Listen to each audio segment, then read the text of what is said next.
So আসসালামু আলাইকুম guys, কেমন আছো? আশা করি ভালো আছো।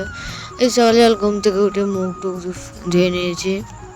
তারপর মুখ টুক মোছার পরে কিছুক্ষণ বসে তারপর আম্মু দিয়ে দিয়েছে তালের পুরুলি।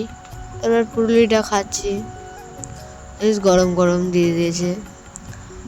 আর পুরুলিটা হেভি সফট হয়েছে। আর পুরুলিটা খেয়ে এখন যেতে হবে একটু বাইরের দিকে। বাড়িতে বসে বসে বোরিং লাগছিল, তারপর আবার বাইরে বেরিয়ে যাচ্ছি। আর গাইস, বাইরে এত রোদ কি বলবো। আর এদিকে তো পাট আর পাট আমাদের এদিকে, আর আমাদের এদিকে পাটই চাষ হয় গাইস, কিছু মনে করো না। আর এদিকে চারিদিকে যেখানে দেখবে সেখানে পাট। আর এদিকে আকাশে দেখুন গাইস, আজকে এত পরিমাণে রোদ পড়েছে কি বলবো। বেরিয়ে যাচ্ছি আর মাথা টাথা গাটা খুবই গরম হয়ে যাচ্ছে গাইস।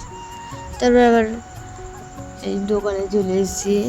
আর গাইস, আজকে দোকানটা বন্ধ ছিল। আর এদিকে কাকা যাচ্ছে, আমি বলি 10 টাকা দাও, মুরগি দাও একটা। বলে সালা কান্দে যা সালা। তারপর কাকার অপমান সহ্য না করতে পেরে এখন আমি বাড়ির দিকে যাচ্ছি। বাড়িতে এসে গোসল টোসল করে নিচ্ছি। গোসল টোসল করা হয়ে গেছে, এখন পাঞ্জাবি টাঞ্জাবি পরে নিচ্ছি। আজকে আবার জুম্মার দিন, ওই জন্য শুক্রবার তাড়াতাড়ি করে জামা টামা পরে নিচ্ছি।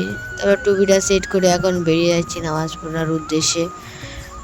নামাজ পড়ে আবার ভিডিওটি কন্টিনিউ করব। এই নামাজ টামাজ পড়া হয়ে গেছে, আবার বিকেলবেলা ভিডিওটি কন্টিনিউ করলাম। তারপর বিকেলবেলা আবার রাস্তার দিকে বেরিয়ে চলে যাচ্ছি। আর এদিকে সব ছেলেপুলেরা এখন কি মিটিং হচ্ছিল বুঝতে পারছি না।